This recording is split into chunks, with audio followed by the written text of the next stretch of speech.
Okay, my name is Ben Cassidy. I was about the 9th officer assigned up here to the academy, and my first job basically was that of being deputy commandant. However, my boss, General Stillman, had told me a long time back that he didn't believe in deputies, and he also made me director of military training. Now, when I came up, I came from a fighter unit, and I knew nothing about all this type of thing. So we didn't even really have a clue as to what we wanted. That was our first chore, and then how to do it. Then who was going to do it for us. So General Stillman had already pretty well lined up what he thought we should do, and he had it approved by higher headquarters to the effect that no matter what, we wanted, of course, integrity, we wanted responsibility, we wanted dedication, all the good words that we so often hear. How to get it to them and how to do what, we weren't really qualified. General Stillman then selected 70 various lieutenants who would act as the upper class. We brought them in, but the first problem we had, of course, was training them before we could train the incoming class. We only had about 4 months to do this, and that became a hassle in itself. That is, after we established what we wanted to teach. Fortunately, we also had a very qualified batch of captains, majors who served as air officers commanding to provide the guidance to those lieutenants. It was a very hectic time, but in amongst those times we also had to do other things like deciding what the uniform would be, how it would look. We had to decide whether or not to carry rifles. We had to decide minor details like the procedures in the dining room, the mess hall. But we had so many minor details that really some of them got into our working time. We were working overtime anyway, but we did our very best to get everything accomplished as well as it could be. Probably the hardest thing we had was selecting the 300 cadets. We had some 17,000, if I remember, applicants. That was called down a bit by some weren't physically qualified and others weren't academically qualified. But even then, we had some 1,200 left over to fill the 300 spots. Somebody, and very correctly, had devised a rating system for each and every category.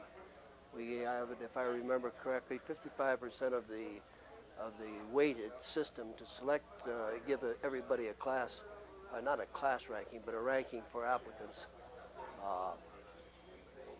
55% was toward the military side and 45% toward the academic side.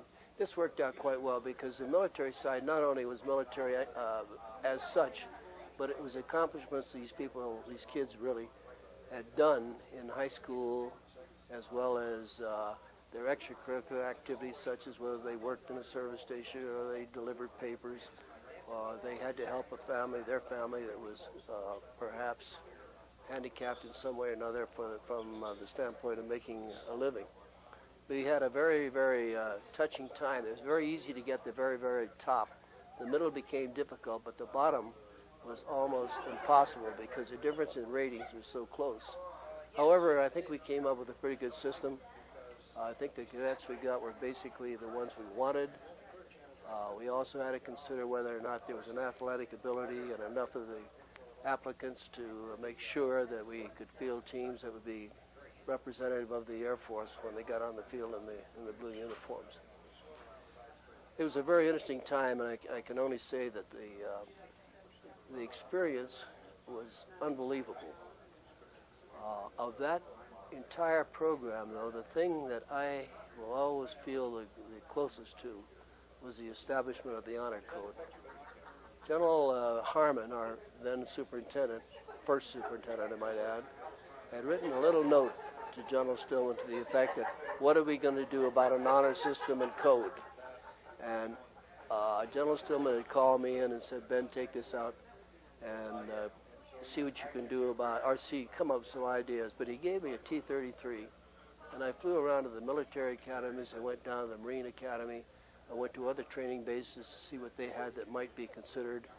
I went to different universities, 3, Ivy League, to see what their system of honor code for their classes and what have you. We came up with basically the same concept that the United States Military Academy, or the West Point, had. And as a result of that, we established our basic code of will not lie, cheat, steal, nor tolerate. That came under a lot of discussion.